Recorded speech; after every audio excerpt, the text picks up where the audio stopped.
রাত গভীর, মরুভূমির একাকী পথে এক পথিক হাঁটছে। তার চোখে অশ্রু, মনে দুঃখের বোঝা। সে সবকিছু হারিয়ে ফেলেছে, তার পরিবার, তার শান্তি, এমনকি তার ঈমানও টলমল করছে। এই গল্প তার ঈমান ফিরে পাওয়ার এক অনন্য সফরের কথা বলে। ইসমাইল একসময় অত্যন্ত ধার্মিক ছিল।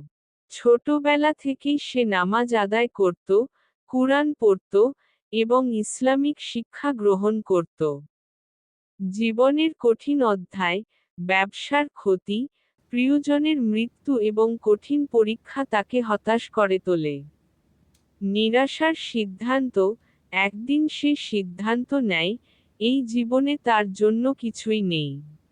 সে নিজের শহর ছেড়ে মরুভূমির পথে পা বাড়ায়। প্রাকৃতিক দুর্যোগ, রাতে প্রচণ্ড ঝড় ওঠে।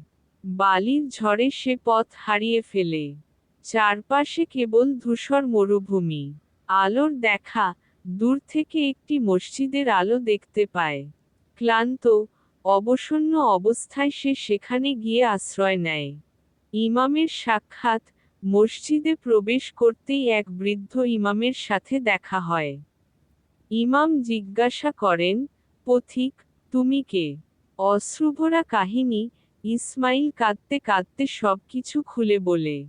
ইমামের উপদেশ, ইমাম মৃদু হেসে বলেন, আল্লাহর রহমত থেকে কখনো নিরাশ হও না।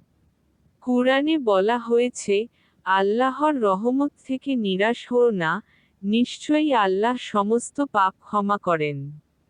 সূরা আজ-জুম 53। মসজিদে কিছুদিন, ইসমাইল সেখানে কিছুদিন থেকে যায়।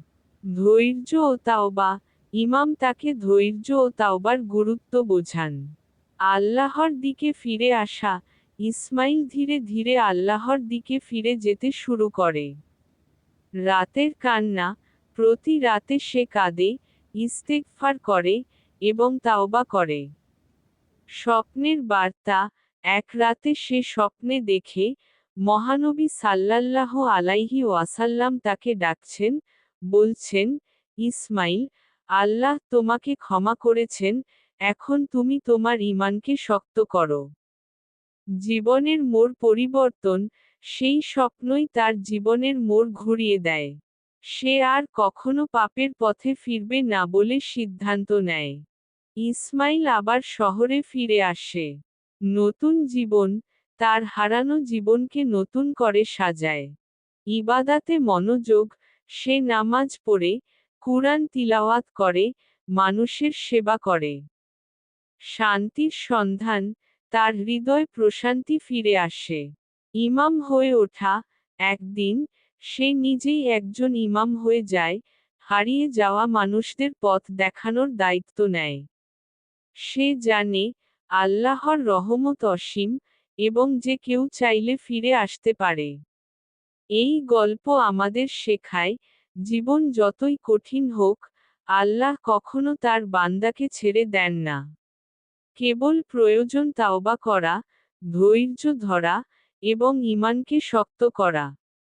এটি আমাদের সকলের জন্য একটি শিক্ষা, আল্লাহর পথে ফিরে আসতে কখনো দেরি হয় না। গল্পটি ভালো লাগলে অবশ্যই চ্যানেলটি সাবস্ক্রাইব করে দিবেন।